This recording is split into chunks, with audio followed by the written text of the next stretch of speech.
Olá, você já ouviu falar em Ana Maria de Jesus Ribeiro? Mas em Anita Garibaldi, a guerreira das repúblicas, com certeza sim. Apelido carinhoso dado pelo seu segundo marido, Giuseppe, um idealista italiano que a conheceu em Laguna, ela seguiu com ele. Foi mãe de 4 filhos e mesmo assim arregaçou as mangas, enfrentando batalhas em 4 países para defender os ideais republicanos. Nosso convidado de hoje é um curioso sobre a história do sul do Brasil. Se dedicou incansavelmente à pesquisa sobre essa grande heroína, Anita. E através de sua coleta de dados, viagens e transcrições, que os feitos dessa mulher que lutou pelos oprimidos e contra os regimes autoritários são preservados. Eu converso hoje com Adílcio Cadorim. O Mulher em Foco está começando.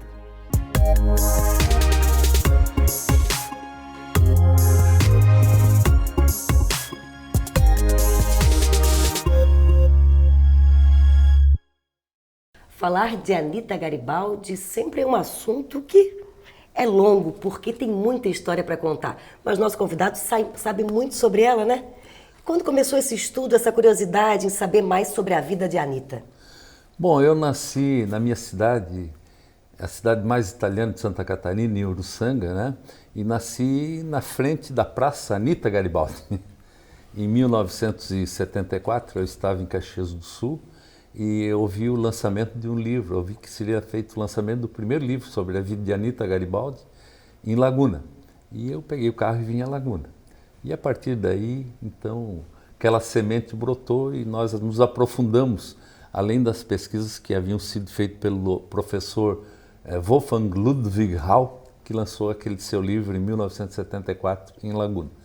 E a partir daí nós vimos que havia ainda diversos aspectos a serem esclarecidos sobre a vida de Anita, e foi uma busca incessante desde então até os dias de hoje. Sempre nós estamos atentos a novos documentos, a novos relatos, a novos fatos, buscando esclarecer e buscando também desmentir até o que não é verdadeiro, o que se fala sobre a Anita. Pois é, e esses documentos, esse período, alguma curiosidade, alguma coisa chegou em tuas mãos que ninguém tinha documentado?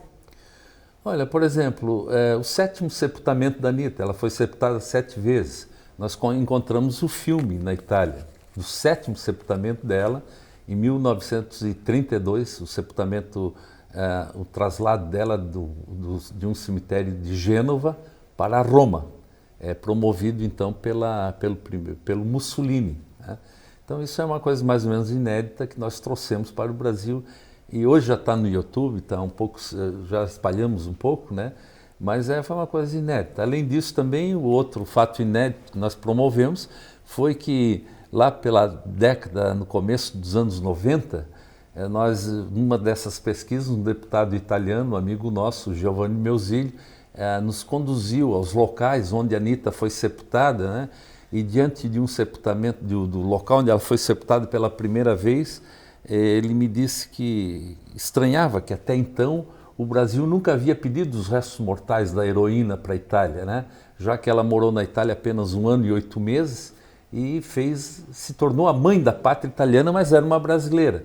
Quando nós voltamos para cá, organizamos uma ida com alguns deputados para fazer o pedido e fomos à Itália fazer o pedido de repatriamento dos restos mortais e na Farnesina, no Ministério das Relações Exteriores, nos foi dito, primeiro tem que comprovar que ela é brasileira, né? Olha só!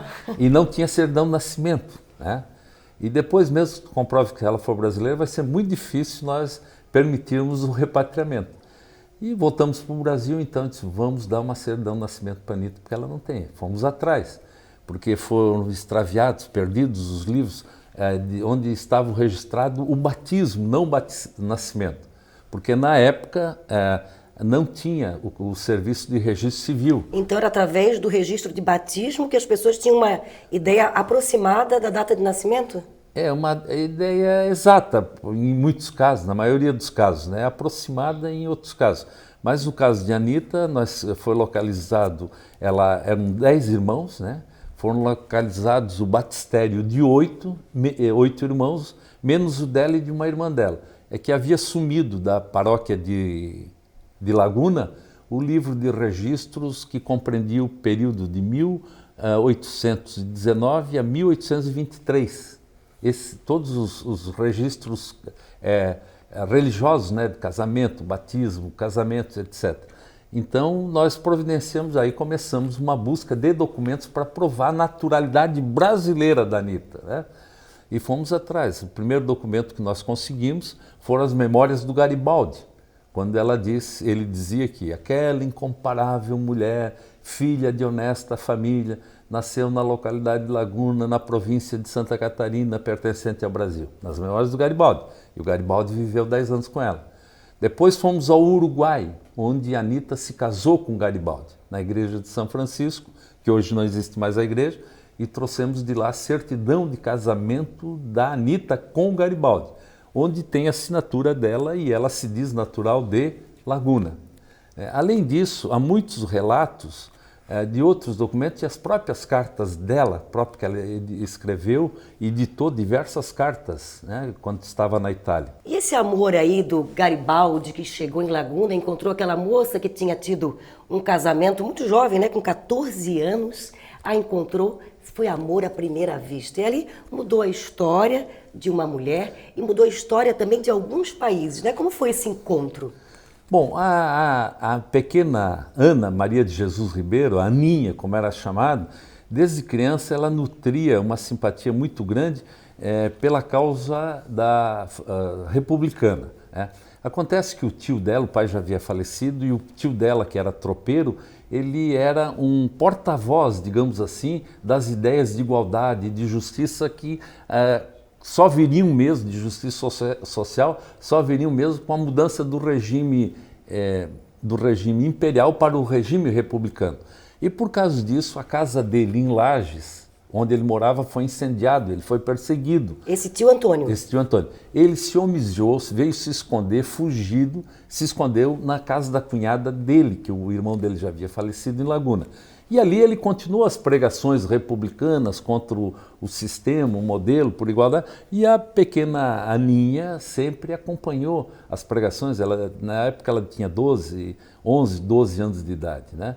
E quando o Garibaldi chegou em Laguna, ela viu no Garibaldi a possibilidade da concretização, o homem que poderia concretizar as ideias que o tio Antônio havia incutido nela, né? Isso ela faz, ela confessa isso nas cartas que ela escreveu posteriormente, né? Ela fala assim, um dos dias mais felizes da vida dela foi quando ela conseguiu colocar o Garibaldi com o tio Antônio, frente a frente na cidade de Lages. Os dois com os mesmos ideais. Um com o ideal que pregava e o outro que fazia, que executava. Em Laguna é preservada uma casa onde a Anita se arrumou para o primeiro casamento, com 14 anos, né? Eu acho que um casamento que ela não tinha muito amor, muita vontade de casar, mas casou. O que acontece? Essa casa foi preservada e o que acontece nessa casa hoje? A gente vai mostrar uma matéria que nós fizemos sobre essa casa e tudo que tem de memória de Anita. Vamos lá. Bem-vindo a Laguna, uma cidade charmosa que preserva casas e prédios históricos, cercada de cultura e de muita beleza natural. Foi neste cenário que, lá no século XIX, a vida da catarinense Ana Maria de Jesus Ribeiro tomou o rumo que a projetou na história do país e do mundo. Eu me chamo Ana Maria de Jesus Ribeiro, mais conhecida como Anita Garibaldi. Eu fui apaixonada por histórias, eu fui apaixonada sobre as questões de liberdade, de justiça, e foi onde eu conheci Giuseppe Garibaldi. Foi em uma das reuniões e toda essa minha paixão veio por um tio que se chamava Antônio, e ele me contou diversas histórias sobre a guerra, sobre os ideais de liberdade e justiça, e eu queria sentir a liberdade com as minhas próprias mãos. Essa casa, ela morou com o primeiro marido dela, né? Manuel Duarte Aguiar, que era um sapateiro, né? Um promissor comerciante da época. Ela morou aqui com ele mais ou menos 3 anos, vamos botar assim mais ou menos isso, de 1935 até 1919, quando Garibaldi chegou. Giuseppe Garibaldi, o aventureiro, né? Um grande revolucionário italiano que veio a pedido, né, dos comandantes do Rio Grande do Sul para a Revolução Farroupilha. E diz que em agosto ele conheceu a Aninha, com a sua luneta, começou a avistar do seu navio, e aí ele se apaixonou-se. Queria saber quem era essa pessoa, essa menina maravilhosa, linda, que ele se apaixonou, e os companheiros diziam, não, capitão, ela é casada, mas cadê o marido? Ele tinha ido se alistar, nunca mais apareceu, a escola não conta mais nada dele. Acreditamos, né, todas as batalhas que havia no passado, ela deve ter morrido, né, e ela ficou aqui sozinha. Né, foi a oportunidade de Garibaldi chegar e conhecê-la. Um belo dia, tomando um café na casa do tio dela, que era republicano, amigo dele, ela estava lá. E ele chegando, já tinha visto, já conhecia, perguntou o nome dela. Ela disse que o nome dela era Aninha. Aninha do Bentão, que era o pai dela, Bentão. Ele disse que não, que daqui de em diante ela não seria mais chamada de Aninha, seria chamada de Anita. Diz a história que ela ensinou ele a montar a cavalo, e o Garibaldi ensinou ela a atirar. Se trocaram ali, né? E escondia. E em novembro houve de novo a batalha, os republicanos, os imperialistas vieram tomar a cidade da volta de Laguna. E vieram com mais soldados, mais navios, né? E Garibaldi teve que escapar, senão ia ser preso, porque houve a tomada de novo de Laguna. Mas agora ao contrário, agora os imperialistas, né? E aí ele teve que fugir, e nessa fuga ele levou quem? Anita. Anita Garibaldi, já era o nome dela, de batismo dele, né? Movidos pelo amor e por ideais republicanos, os dois seguiram a vida juntos. Eles tiveram 4 filhos. Foi bem recebida na Itália como uma mulher, né, guerreira, lutadora, a princípio por estar ao lado do Garibaldi. Lutaram muito pela unificação da Itália e junto com essas guerrilhas lá, elas eram perseguidas pelos espanhóis, pelos austríacos e pelos franceses. Correndo, fugindo o tempo todo, né, na mata, no pântano, fugindo dos austríacos. Muitos soldados de Garibaldi morreram.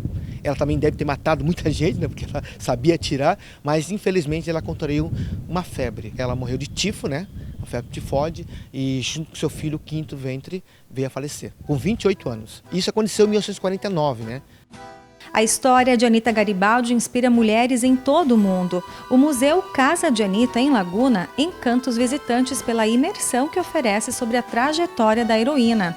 Uma visita ilustre trouxe ainda mais emoção à casa. Ela é professora, mora em Roma e é a bisneta de Anita e Giuseppe Garibaldi. Credo che nel mondo di oggi alle donne che hanno fatto molti progressi. Ela destaca que Garibaldi sempre enalteceu Anita, tinha orgulho da mulher que estava ao seu lado, mas entende que as mulheres ainda têm um longo caminho para atingir o ideal que o casal defendia, a igualdade entre homens e mulheres. Anita aveva com Garibaldi. Como que a gente, visitando o passado, a gente consegue perceber cada vez mais para onde a gente está indo para o nosso futuro, o que estamos fazendo com o nosso presente. Então, convido todos vocês para visitarem a minha casa, conhecerem todas as histórias e se encantarem, se inspirarem para todas as lutas e batalhas internas de vocês.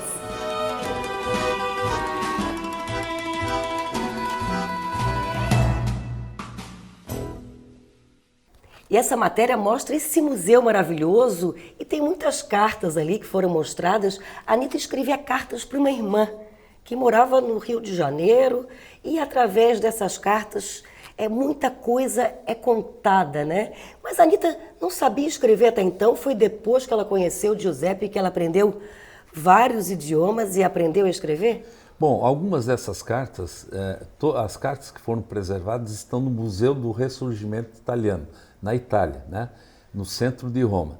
E algumas dessas cartas há polêmicas, que ela teria escrito algumas, mas a maioria foram ditadas. Ela ditava, porque era praxe na época que os oficiais, os comandantes e as pessoas de maior posse ditassem as suas cartas também aos seus auxiliares, aos seus comandados.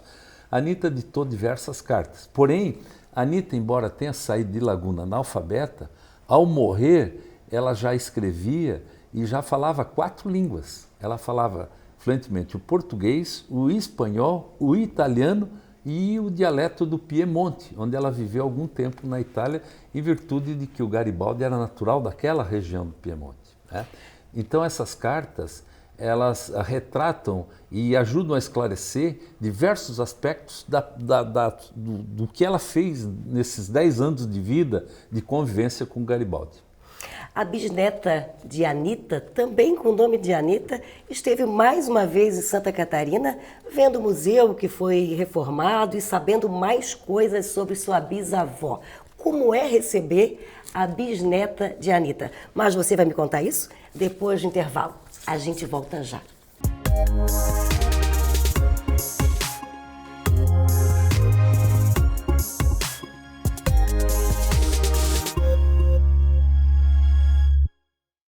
E seguimos o Mulher em Foco falando sobre a heroína Anita Garibaldi. Deixamos uma pergunta no ar para o Cadorim sobre o que representa a bisneta de Anita, que também se chama Anita, viu?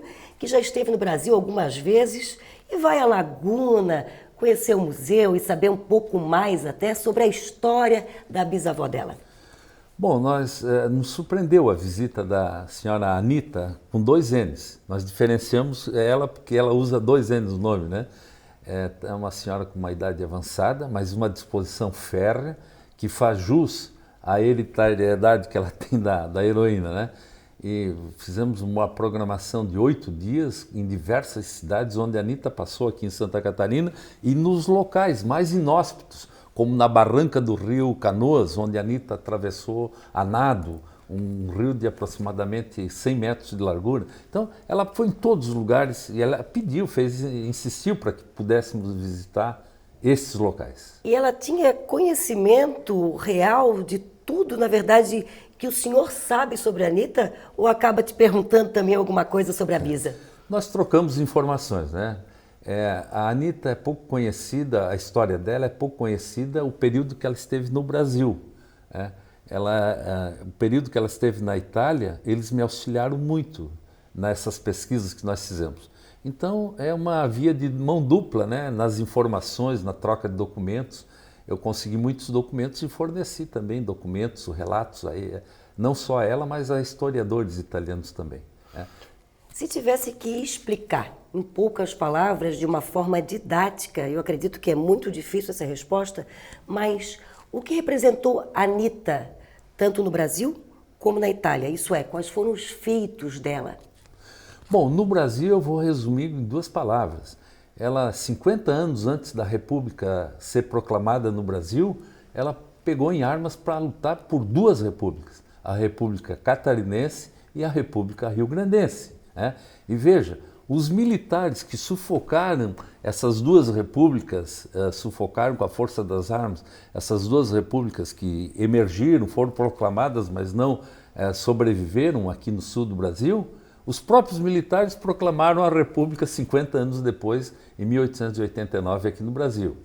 Se tu fores hoje na Itália e verificares um dos maiores monumentos que existe em Roma, se não é o segundo, é o 3º monumento, tu vais ver lá o monumento à Anita, no Gianicolo, a principal colina das 7 colinas do Gianicolo. Lá está a Anita, em cima de um cavalo empinado, com o filho num braço e na outra mão uma pistola, né? Mostrando a defesa da sua maternidade e a ação guerreira, o valor que ela, a força que ela fazia para proteger a maternidade.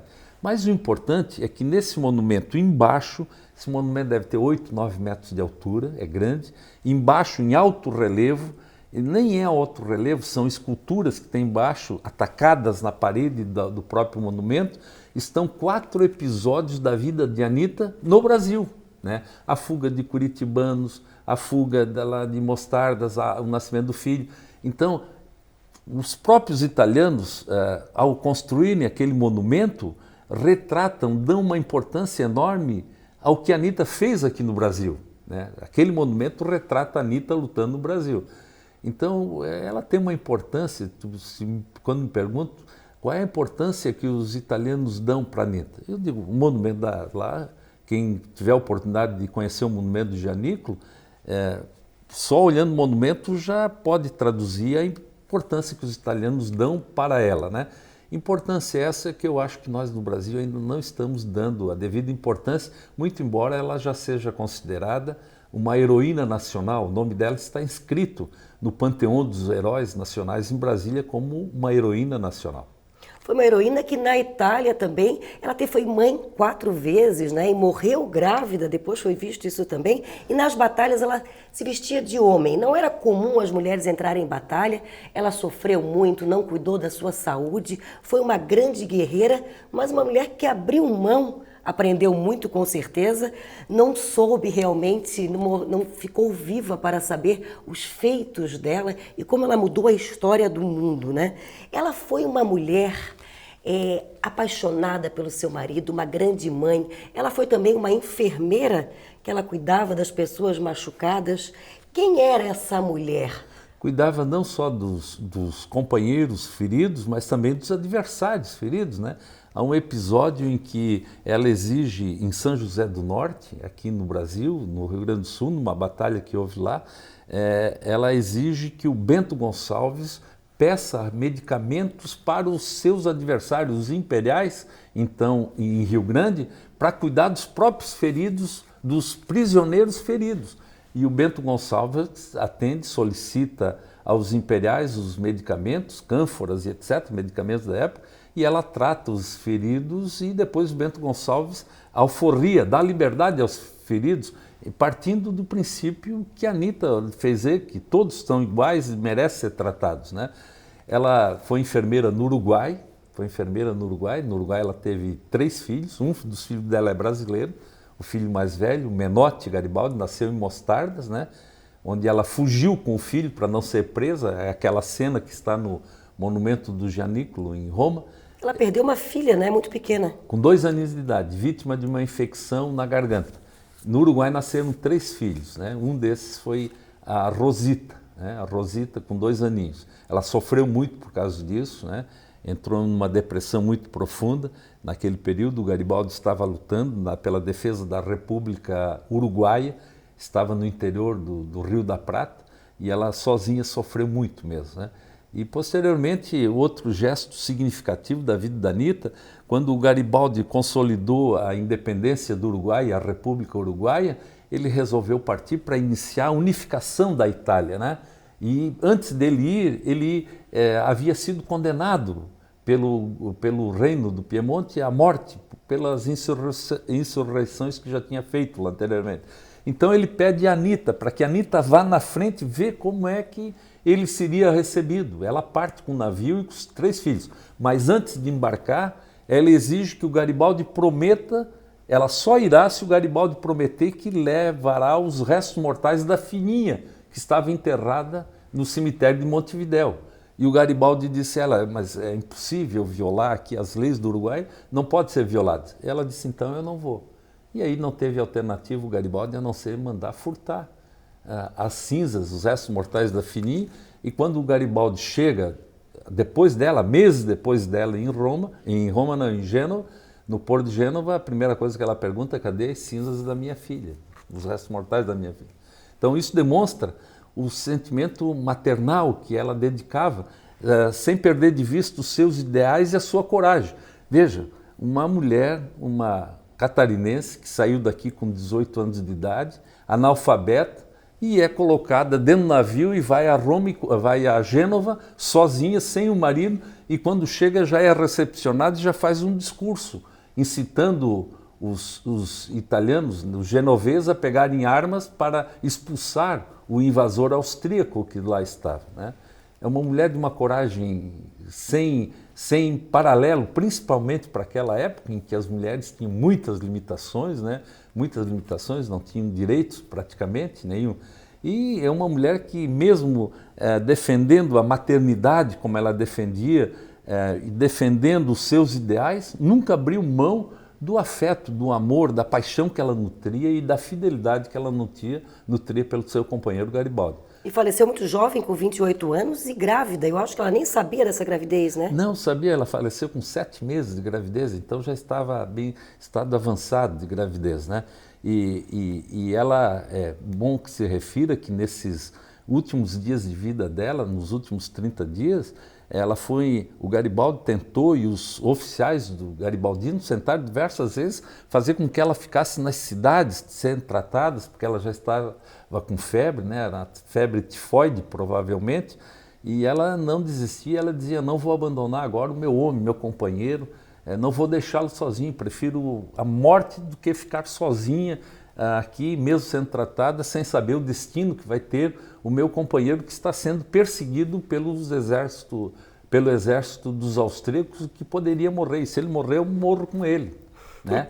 Uma mulher fenomenal. Quantas mulheres hoje, sem menosprezar nenhuma, fariam um ato dessa envergadura, uma coragem dessa, grávida, de 6 meses, 7 meses, morreu grávida, durante 30 dias, fugindo a cavalo, perseguida por uma tropa de 15 mil austríacos, um exército de 15 mil austríacos, eles que saíram de Roma com 4 mil soldados, 4 mil seguidores, né?